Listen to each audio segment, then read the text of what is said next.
నా బిడ్డ ఎప్పుడో ఫోన్ చేసింది వస్తా అని, ఇంకా వస్తలేదు కదా. అత్తమ్మ ఎవరి కోసం చూస్తాను? ఇంకెవరి కోసం మౌనిక?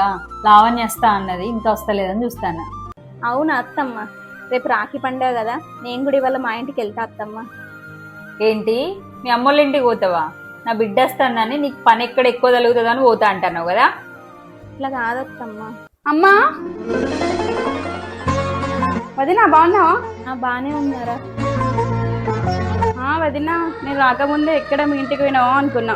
గట్లెట్లా పోతుందిరా, ఇంట్లో పని అంతా ఎవరు చేస్తారు? అయినా ఆడబిడ్డ ఇంటికి వచ్చి రాఖీ కట్టక ముందే పోతారా? వదినా, రేపు మా అన్నయ్యకి రాఖీ కట్టిన తర్వాత నువ్వు మీ ఇంటికి వెళ్ళు వదినా. మా ఇల్లే మన ఇక్కడ ఉందారా? 4 గంటల ప్రయాణం. నువ్వు రాఖీ కట్టేదాకా ఆగితే చీకటి కాదారా? నేనెప్పుడు వెళ్ళి రాఖీ కట్టాలరా మా తమ్మునికి? ఏమో వదినా, అదంతా నాకు తెలియదు. ఆడపడుచు రాఖీ కట్టడానికి ఇంటికి వస్తే కోడలు ఉండాలి, అదే పద్ధతి. అవునా లావణ్య? మరి మీ ఆడపడ చచ్చి రాఖీ కట్టేదాకా నువ్వెందుకు ఉండలేదు? మీరే చెప్పండి అత్తమ్మ, కూతురికి ఒక న్యాయం, కోడలికి ఒక న్యాయమా? నువ్వు చెప్పింది నిజమేరా మౌనిక. నేను కోడలిని ఒకలాగా కూతుర్ని ఒకలాగా ఎప్పుడు చూడలేదు. నువ్వు తొందరగా వెళ్ళి రెడీగా పోరా, మీ ఇంటికి వెళ్ళేవు. మళ్ళీ నువ్వు వెళ్ళేసరికి చీకటి అవుతుంది. అబ్బో వదినా, మీ అమ్మ వాళ్ళ ఇంటికి కూడా అంటే మస్తు సంబరం వస్తుంది. ఏ పోరా.